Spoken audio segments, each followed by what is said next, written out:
Vbeast. We are shooting another video. And what's up? Because I always say that. Yeah. Oh, two wheels. What's up, baby? Yeah, baby. We got some motorcycles going on because it feels amazing in Texas right now. It's like 78 degrees. It feels a lot cooler than that. It's got to be, I don't know, that's probably from my bike sitting outside all day. Yeah. Feels so great right now. Finally, I'm back. Came back from the cruise. I went on a cruise on vacation, and I realized I already took a vacation. And then I decided, well, I'm going to take another vacation. So, Miss Vbeast and I, and some fam, we took another vacation. Went on a cruise. First time I ever went on a cruise, and it messed me up. It was fun, but it was not fun getting off of the cruise because I ended up getting some, people were calling it motion sickness, but it's not motion sickness. It's I'll just pop it up on the screen right here. And yeah, it's that. I think it's some French term. Anyways, basically for a whole week I felt like I was still on the ship and I felt sick, kind of like motion sickness. That's why people call it motion sickness. That's what I thought it was, but apparently not. It has something to do with the brain not adapting back to on-land situations. So like basically within 2 days my brain caught on to this back and forth, side to side motion of the ship, and it adjusted quickly. And I was really used to the ship, and it was fun, you know, cruising. It's fun and everything, but I guess I went 7 days, and then it took 7 days for me to basically recover. And that sucked. I didn't ride my bike. I couldn't do anything. I was going to work and just terrible. Anyways, that is over. I'm back. I need gas. I thought that gas gauge lied to me. You lied to me. Give me some of that gas right there, son. You know what we get? 93, baby. Well, I heard it's like, oh, look what he done brought. Ooh, that's a nice. I knew somebody was revving me. Ooh. Ooh. Woo. Yeah, baby. Getting some juice so that we can get the crap out of here before the sun goes down. Tricked it. And yes, no gasoline on the tank. That's how you do it. Bam! Do I want a receipt? Don't mind if I do. Come on. What? It is blank? Oh no. Yeah, let's get it. Full of go-go juice, bruh. Feel like I'm the bearer of bad news. Because, obviously, I think that I have put up some type of thumbnail. Ooh, let me hide that. Somebody might scan my watch. Nah. Ah. Sweet. Wide open. That's a little annoying. Anyways, by the thumbnail that I probably posted, it might be a little concerning. I feel like I'm the bearer of bad news. It just so happens I ran into another one of those problems that is on the forums. And I feel like I need to notify my two-wheeled brethren, right? You guys need to know, especially if you're in the market for an Indian Challenger. Okay, so these are the pictures. Just plaster them suckers right up. Okay, now I work, let me just preface everything first. Why I think that I have a handle on what's going on with this dude's Challenger. Let's see if I can let this person go. All right, so I am in the fabrication industry. I work with metal. I work with all kinds of metal. I weld metal. I do all kinds of stuff, all right? I'm a fabricator. That's my trade. When I'm not shooting videos, I'm working with metal, okay? So this guy said that basically, let me take some of the pictures down. So basically, he's in a situation, right? Say I'm riding, and then he says that he has to go off of our regular path here, off of the road a little bit, into the grass, to avoid some vehicles because it was raining. You know, I've done that before. I've kind of swerved over and had to bloop, and then come back in, all that good stuff. Now, nothing happened to this bike, but for the Challenger, woo, look at that. Look at that old chopper. Man, all kinds of stuff. Old cars, old chopper. All right, for this motorcycle particular, it also has an aluminum frame because Victory is made by Polaris. Indian is made by Polaris. But I was actually very shocked at seeing how thin the walls of that casting are on that frame. That is unacceptable. The material, it sheared. So what that guy was saying, he went off into the grass, bloop, not on a curb, no curb, and he went through the grass and he's gonna cut back through. No big deal. I've seen people do it. I've seen them do it on their Harleys. I've seen them do it on sport bikes. Nothing. No problem. Well, the problem lies within, well, his forks or his neck of his Challenger broke. And it didn't break like this because he hit something. It broke this way, and his fairing busted him right in the face and jacked him up. So on the post, it says he broke some stuff or whatever. Here, let me just post the text up and you can read it. And just pause it if you want. And he explains everything, you know. But that should not be a thing. That should not happen. I don't care if you're going, if you jump in the bike. I have seen people jump old road glides and street glides. I mean, if you know Dirty Bird Concepts, he has a video where I think he's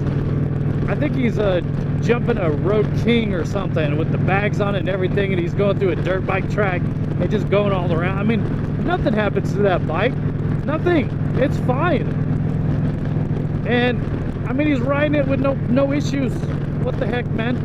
And then you just barely go off-road just a little bit, and your neck of your bike just snaps, blasting you in the face with the fairing and breaking your stuff and just wrecking you. And then you got a bike that's worth nothing because it's unfixable. It's completely trash because your neck is broke. You'd have to buy a whole new backbone and neck, which would be a new serial number and, you know, all kinds of BS with that. But it's quite obvious that the casting, it's too thin. I mean, it's like, to me it appears to be like a quarter of an inch. You know, a quarter of an inch is probably like, it's about that wide. That's not that wide. When you're talking about an almost 1,000-pound motorcycle, if you think about how a motorcycle is distributed weight-wise, yes, you have two wheels, you have the engine pretty much in the middle, but it's also moved a slightly bit forward. Well, that slightly bit forward in between the two wheels puts all of that, or most of that weight, closer to the neck. Much closer to the neck, right? And then what happens to the front of your motorcycle? It goes up and down on the forks, right? You got all this movement when there's going to be flex coming in and out from your neck.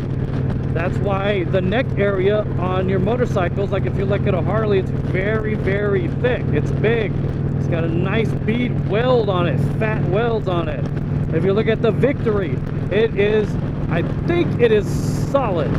There's a part of it that is solid. Now it is casted around.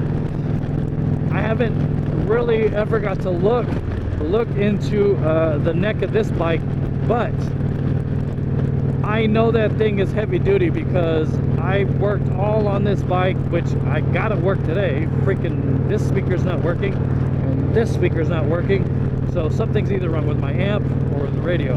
Anyways, I digress. That shouldn't happen. The material's so thin. Now this guy's saying that he's gonna try to sue Polaris or whatever, and honestly I think he has a case. That shouldn't happen. This is the second time I've seen a neck break on an Indian. The first one, and I don't have the picture, a lot of people probably seen it. If you're watching my video, you might have already seen it. It's on a not a Chieftain. What the heck are they called? It was a non-fairing. Actually, I think it was a fairing. No, it was a Chief. It was the first models of the Chief or whatever. It was with the swoopy fenders, and it wasn't the new ones, like with the Sport Chief and all that. It wasn't that. Those are not aluminum frames, and well, I think they're not. Yeah, they're not. Those are still tubular frames, which I'm a big fan of. I was a little disappointed to learn that this had an aluminum frame, even though I still purchased it knowing that, because I thought, well, for sure it's going to be pretty good and it's not going to be a really big deal. But look at that cop right there. Good thing I was going 50. Woo, I could have been speeding all over 50. Look, I got it on. I have it on camera. Yeah. So this neck on the Victory it's much more robust, and I was extremely disappointed in the Challenger. But I was looking at the Challenger, and you know, one thing that the Challenger has that is different from this Victory is how the air flows to the throttle bodies. So they both have throttle bodies that face upwards, or I think that would be considered updraft throttle bodies. So they're sticking up like this, and then the filter sets on top, which is underneath this tank.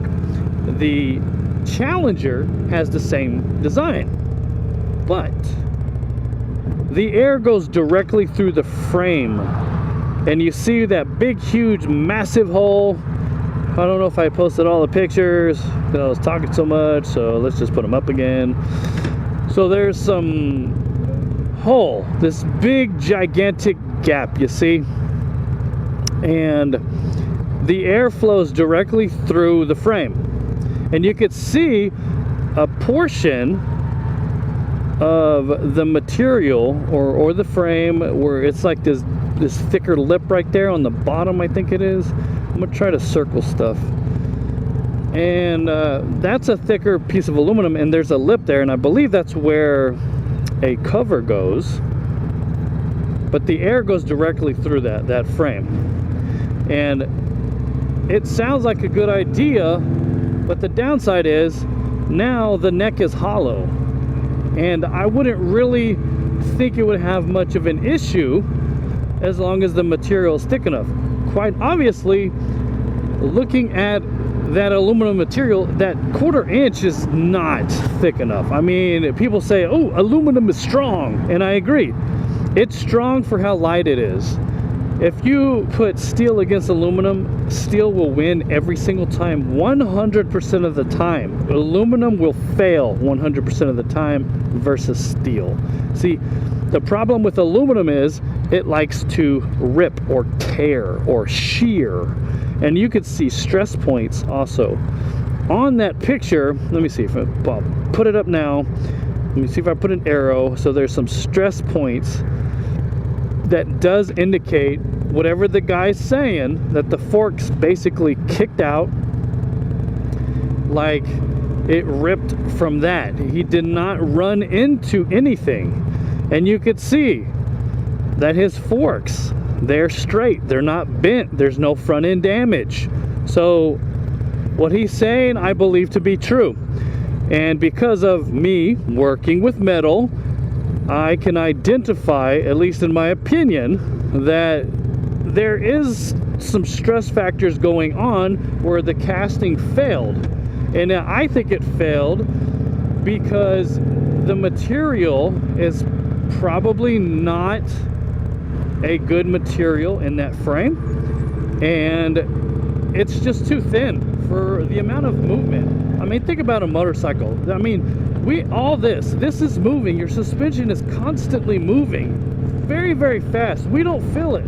But when you watch others riding their motorcycles, you can see their forks oscillating up and down constantly, because it's trying to compensate for the unevenness in road surfaces. I mean, that's why they're there. They're designed to do that. Now, your frame needs to be extremely rigid, because there is still forces going through all of these shocks or shocks from the rear and forks on the front. There's still a bunch of movement and stresses that are being translated into the frame. Now, aluminum over time will fail, and it will fail because of movement. If it's too thin, it fails really quickly. If the stresses put on the aluminum are too much for the thickness, then it will fail, obviously. I mean, steel is the same thing, but steel fails differently. Steel will kind of bend a little bit, and you'll start to notice it. Aluminum, on the other hand, will just tear and rip, and it just, once it starts ripping, that's it. One little rip, and then that's it. It's done. It just completely shears away. The shear factor on it is it's very easy. Just bloop, done. Steel's not the same way, and steel is actually easier to repair. So let's say Indian said, you know what, we're going to take the cast frame away, and we're going to go ahead and do a steel frame, but we're going to have the same design. It'll be hollow, air is going to go through there. Yes, it's going to be more expensive, because to manufacture that, it's not going to be as easy as just throwing it in a cast and pouring some metal, and then boom, you got your frame. You know, you have molten metal in there and inside of a cast, and boom.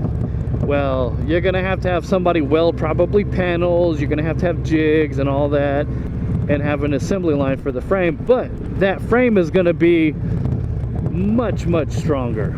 I mean, 10 times stronger than that aluminum, with all the shear factors and all that goodies and stuff going on.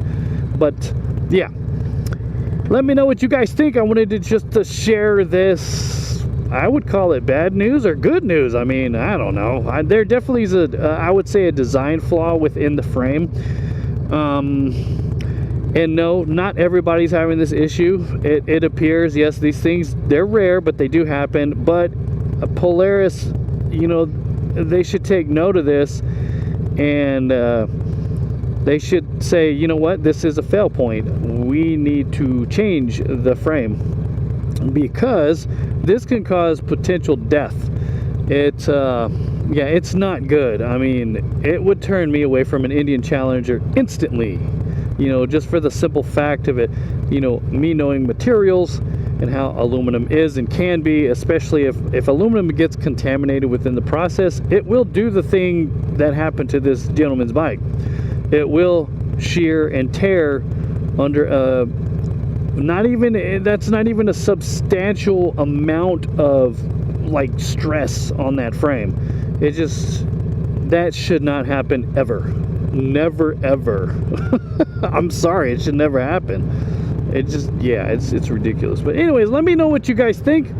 Have you seen something else like this, or have you know about stress fractures in aluminum and steel? There's titanium also. You know, all metals have it. Do you work in the industry? You know what I'm saying? You know what I'm talking about?